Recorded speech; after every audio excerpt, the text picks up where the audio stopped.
L'individualisme, aujourd'hui, c'est presque une croyance, majeure de la société, américaine et qui se diffuse à travers le monde. Il y a une quinzaine d'années, une infirmière donc qui travaille dans le milieu de la santé et à qui on demande de se vacciner contre la grippe, et bien refuse et dit: «Non, moi je suis végane et donc je pense qu'il y a des composants a animaux dans ce vaccin et donc je ne veux pas être vaccinée». Son cas passe devant la justice et la justice tranche en sa faveur en disant que sa conviction personnelle doit prévaloir.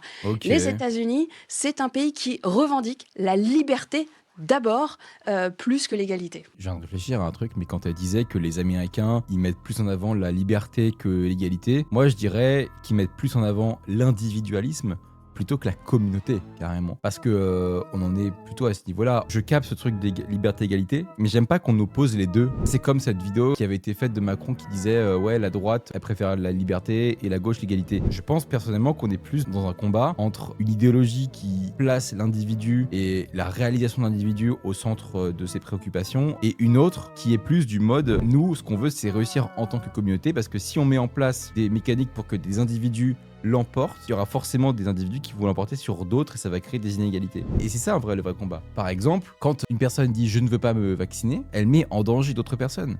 Elle réfléchit à elle et non aux autres. Et quand une personne dit qu'elle se vaccine, elle pense certes à elle, mais elle pense aussi à d'autres personnes. Elle réfléchit d'abord d'un point de vue communautaire. Et ça, pour moi, c'est un truc qui est super important. L'individualisme, aujourd'hui, c'est presque une croyance majeure de la société américaine et qui se diffuse à travers le monde. Et l'esprit de communauté, j'ai l'impression, est largement mis de côté, en fait. Et c'est ça qui est inquiétant. Et j'ai l'impression que c'est un peu le gros split aujourd'hui idéologique mondial, entre guillemets. C'est vraiment ce truc de ceux qui pensent individu et ceux qui pensent communauté. Parce que penser communauté ne veut pas dire, je pense, ne pas penser à la liberté. Je trouve que le mot liberté, il veut surtout dire individu dans la bouche des Américains, pour être honnête. Je trouve ça un peu dangereux comme façon de penser.